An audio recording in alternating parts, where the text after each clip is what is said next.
महर्षि वेदव्यास द्वारा रचित महाभारत ग्रंथ में अनेक महारथी व बलशाली राजाओं का वर्णन है। ऐसा ही एक महारथी राजा था जरासंध। उसके जन्म व मृत्यु की कथा भी बहुत ही रोचक है।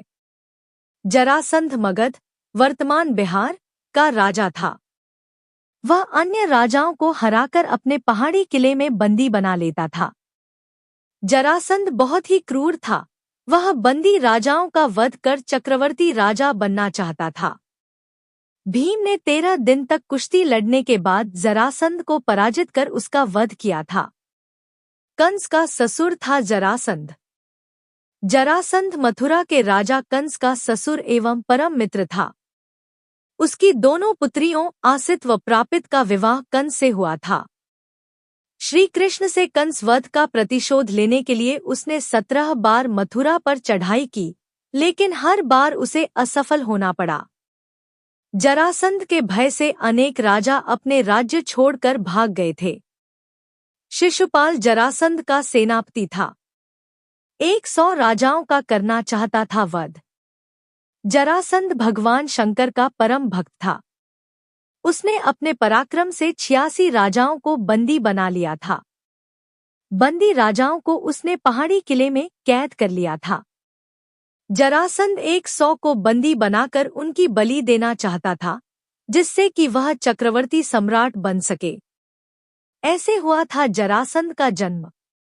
मगध देश में बृहद्रथ नाम के राजा थे। उनकी 2 पत्नियां थीं, लेकिन उन्हें कोई संतान नहीं थी। एक दिन संतान की चाह में राजा बृहद्रथ महात्मा चंडकौशिक के पास गए और सेवा कर उन्हें संतुष्ट किया। प्रसन्न होकर महात्मा चंडकौशिक ने उन्हें एक फल दिया और कहा कि ये फल अपनी पत्नी को खिला देना, इससे तुम्हें संतान की प्राप्ति होगी। राजा बृहद्रथ की 2 पत्नियां थीं। राजा ने वह फल काटकर अपनी दोनों पत्नियों को खिला दिया।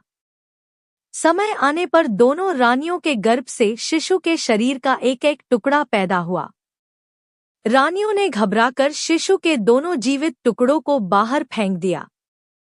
उसी समय वहां से एक राक्षसी गुजरी। उसका नाम जरा था।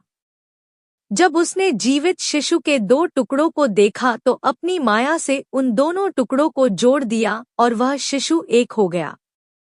एक शरीर होते ही वह शिशु जोर जोर से रोने लगा। बालक की रोने की आवाज सुनकर दोनों रानियां बाहर निकली और उन्होंने उस बालक को गोद में ले लिया। राजा बृहद्रथ भी वहां आ गए और उन्होंने उस राक्षसी से उसका परिचय पूछा। राक्षसी ने राजा को सारी बात सच-सच बता दी। राजा बहुत खुश हुए और उन्होंने उस बालक का नाम जरासंध रख दिया, क्योंकि उसे जरा नाम की राक्षसी ने संधित जोड़ा किया था। भीम ने ऐसे किया था जरासंध का वध। जरासंध का वध करने के लिए भगवान श्री कृष्ण ने योजना बनाई। योजना के अनुसार श्री कृष्ण, भीम व अर्जुन ब्राह्मण का वेश बनाकर जरासंध के पास गए और उसे कुश्ती के लिए ललकारा। जरासंध समझ गया कि ये ब्राह्मण नहीं है। जरासंध के कहने पर श्री कृष्ण ने अपना वास्तविक परिचय दिया। जरासंध ने भीम से कुश्ती लड़ने का निश्चय किया। राजा जरासंध और भीम का युद्ध कार्तिक कृष्ण प्रतिपदा से 13 दिन तक लगातार चलता रहा।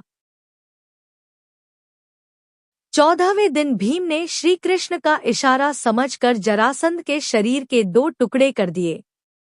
जरासंध का वध कर भगवान श्री कृष्ण ने उसकी कैद में जितने भी राजा थे, सबको आजाद कर दिया और कहा कि धर्मराज युधिष्ठिर चक्रवर्ती पद प्राप्त करने के लिए राजसूय यज्ञ करना चाहते हैं।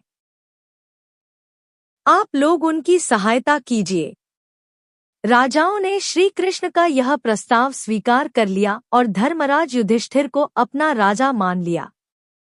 भगवान श्री कृष्ण ने जरासंध के पुत्र सहदेव को अभयदान देकर मगध का राजा बना दिया।